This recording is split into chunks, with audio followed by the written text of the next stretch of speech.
Heyo everybody, Haku here with my review for Tower of God Chapter 444, or Season 3 Episode 27. Again, marathoning through recording all these, just recorded the last one. So yeah, I'm going to try to be pretty quick, but also pretty thorough, like I was last time. Last time I ended up at around 10 minutes, but that's because I kind of got off topic and talked about some of the things I like a bit in general, but either way, let's talk about this one a bit. So we start off with this one. Ev and Kel, now that they're there, goes to find Kel Hellam. And Yuhan Sung stays back to hold off the Red Witch to distract her. We also have a really funny line from Yuhan Sung that I liked, where the Red Witch is like, "Do you know who you're messing with?" And he's like, "No, but apparently you know me, so I must be the celebrity here." So I loved that. Also, this is the first time I've noticed Evan Kell has always had like that gold orb thing on her forehead, and I always thought it was like a gold orb thing.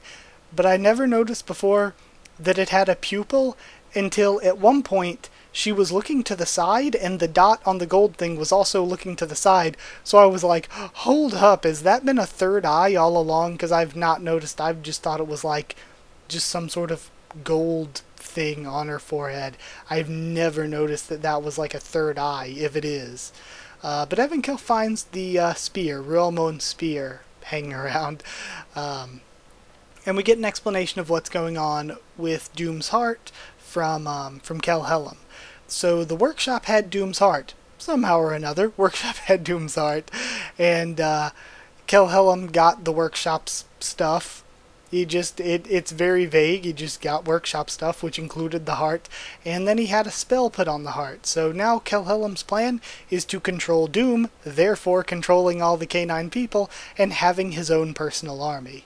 So, makes total sense. It's a power grab. And there's actually a deeper reason, as we found out in the latest chapter, for this power grab, but I'll get to that. So, Kel Hellam uses his arrows to transport and separate the people there into three groups. We have Bomb, Rack, Karaka, and Yama sent away, Gato and Kanzone sent away, and Paul sent away on his own. And we still haven't seen Paul since here, I think, so yeah, Paul is still off on his own.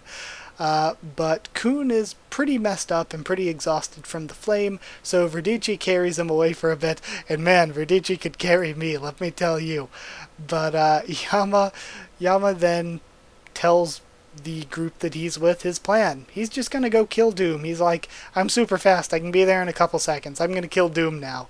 But Karaka argues to spare him, because of course Karaka wants Yama as an ally and wants the K9 people as allies, and for the K9 people to really flourish, they also sort of need Doom. So Karaka argues to find a way to spare him, and Bomb chimes in to say, you know, give me a chance to try to break the spell if that's the way to save him. None of them know if Bomb can actually break the spell, but, you know, he can try because spells don't work on him.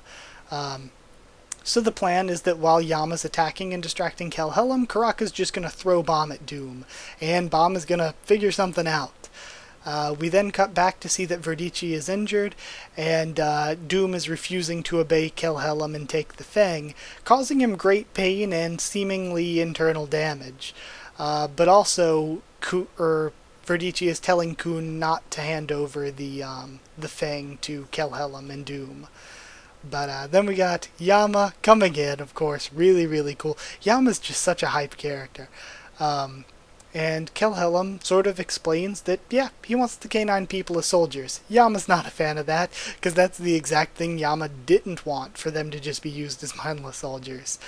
And also Kel Hellam feels like the K9 people would be wasted going to save Jinsung.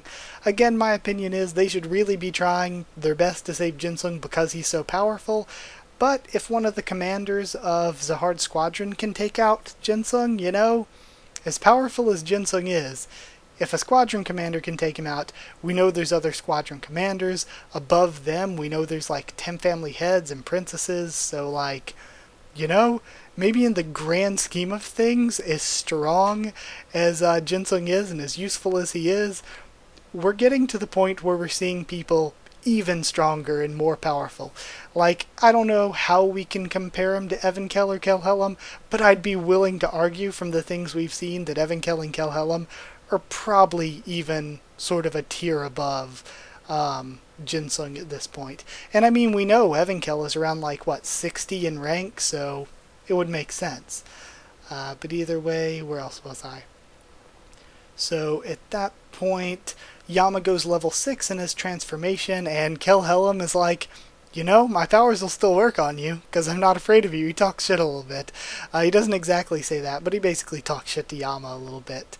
Evankel then comes over the pocket to ask Kun for coordinates, and then, once given the coordinates, pierces Kelhelm's side with Ruelmon's spear.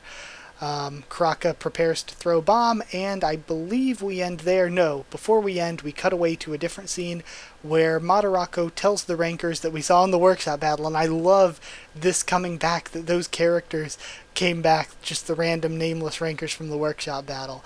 Madarako tells them to take Louis and Bomb's other allies hostage. I tried to fuse allies and hostage as a word. But Madarako tells the rankers to take Louis hostage, and White is awake, and it's so hype and so good. White is probably my favorite character, I think. So some information in the blog post, actually. Again, useful information. So originally, it was planned for Kelhelm to sort of bring up that he regretted not taking Bomb with him when he split everybody else apart. But CU left that out because he thought it would be too wordy and kind of awkward for him to just bring up there. He also says that the spear is from the ancient race, though the word ancient isn't always used to refer to the ancient race. Sometimes when they use the word ancient, they're just referring to, like, really old people or things. Anything, like, really old or pre-Zahard. So sometimes ancient is kind of subjective, sometimes ancient is referring to the actual ancient race. Which makes me think, aren't they saying that the master of Eon Hana that we learned about last chapter is like part of the ancient race, or are they just really, really old and that's why they're called ancient? But I'm going to stick with that they're from the ancient race, which is why Evankel has the powers Evankel does. I'm just going to stick with that for now, and it would also make sense why they had those special flames to pass on, but is what it is if they're not. But yeah, that is it for the blog post stuff, and yeah, I love the chapter, and I hope you did too. So yeah, I thought it was pretty good. I thought it was pretty dang good. It was really a straightforward sort of chapter too. I'm really hyped though for a lot of the characters. Any of the ancient stuff, anything with Yama, anything with White, even Yu Hansung, who is one of my favorites. I loved it, and I'd give it 8 celebrities out of 10, so hope you enjoyed it too. Like I said with the last video I just recorded, like, comment, subscribe, and all that if you want. Follow on Twitter if you want. I'll try to keep you updated and stuff for the channel or talk to you there. If you'd like to help support the channel and keep it going on Patreon, it'd be super helpful and amazing, and a link to the Patreon will be in the description. So, yeah, or you can just go to patreon.com/Haku of the Tubes, and if you want a link to the Discord server, just ask. I can give you a link. That's it. Thank you so much for watching, and I'll see you all next time.